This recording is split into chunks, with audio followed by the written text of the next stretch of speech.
নমস্কার, আমার বাংলা নিয়ে আমি অয়ন। নিউজ 18 বাংলার খবরের রান্নাঘর থেকে একেবারে সরাসরি বিভিন্ন বড় খবর নিয়ে আসবার। আজকে তো সব থেকে বড় আলোচ্য বিষয় হচ্ছে শেখ শাহজাহানের গ্রেফতারি, অর্থাৎ ইডির ওপর হামলার 55 দিন পর শেখ শাহজাহানকে গ্রেফতার করলো পুলিশ এবং তার সঙ্গে সেলিব্রেশন সন্দেশখালিতে। দেখুন।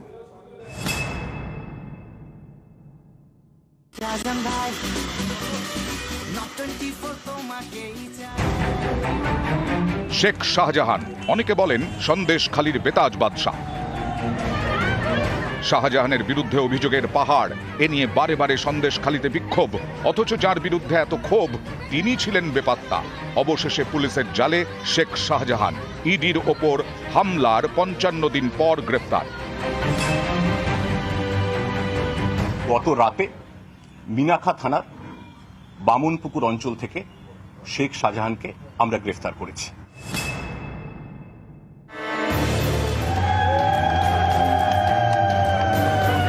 শাহজাহানের গ্রেফতারিতে সন্দেশখালিতে উচ্ছ্বাস, দোলের আগেই অকাল দোল।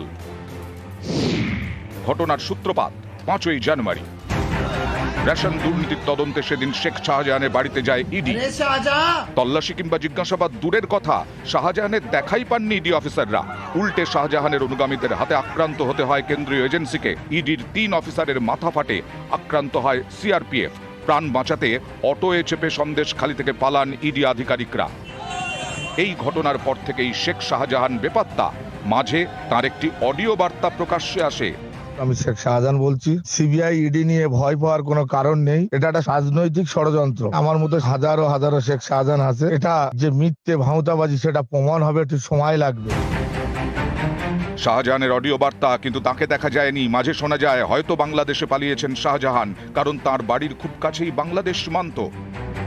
কোথায় শাহজাহান, এ নিয়ে নানা জল্পনা তৈরি হয়, কিন্তু শাহজাহানের খোঁজ মেলেনি। পরে এই বেপাত্তা শাহজাহানই হাইকোর্টে বক্তব্য জানানোর আর্জি পেশ করেন নিজের আইনজীবী মাধ্যমে। তখন আদালত প্রশ্ন করে, শাহজাহান আত্মসমর্পণ করছেন না কেন? এরপরেও অবশ্য আত্মসমর্পণ করেননি শাহজাহান। তিনি যে গ্রেফতারির ভয়ে লুকিয়ে রয়েছেন তাও স্পষ্ট হয়ে যায়।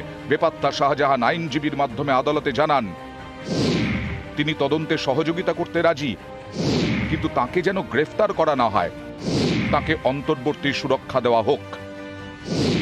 এই আর্জিতে অবশ্য সায় দেয়নি ব্যাংশাল কোর্ট। এর মাঝে আরো একবার শাহজাহানের বাড়িতে তল্লাশিতে যায় ইডি। 19টি তালা ভেঙে 6 ঘন্টা ধরে তল্লাশি চালায়। সেদিনও শাহজাহানের দেখা পায়নি কেন্দ্রীয় এজেন্সি। শাহজাহানকে না পেয়ে তাকে তলব করে বাড়িতে নোটিশ ছাঁটিয়ে আসে, কিন্তু শাহজাহান যাননি। এরপরেও একাধিকবার ইডি তলব করে, কোনোবারই ইডি অফিসে হাজিরা দেননি শাহজাহান। এরই মধ্যে উত্তপ্ত হয়ে ওঠে সন্দেশখালি, বারে বারে জ্বলে ওঠে ক্ষোভের আগুন। ঝাঁটা লাঠি হাতে পথে নামেন সন্দেশখালির মহিলারা। তাদের নিশানায় শাহজাহান, তার ভাই সিরাজউদ্দিন এবং শাহজাহানের 2 সাকরেদ, শিবু হাজরা, উত্তম সর্দার।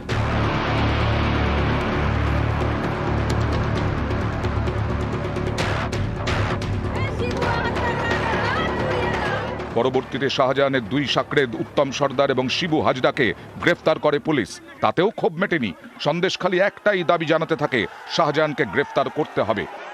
ওকে যত তাড়াতাড়ি তুলবেন তত তাড়াতাড়ি মানুষ আরো ভালোভাবে মানুষ বাঁচতে পারবে, এলাকায় শান্তি ফিরবে। ওকে না ধরলে আমাদের স্বামীরা বাড়িতে আসতে পারছে না। যতদিন না ওকে ধরবে ততদিন আমাদের চলবে আন্দোলনটা।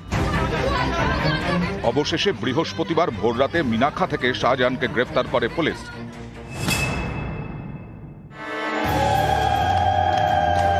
শাহজাহানের গ্রেফতারিতে সন্দেশখালিতে সেলিব্রেশন, আবিরে নাচে মিষ্টি মুখে উচ্ছ্বাস।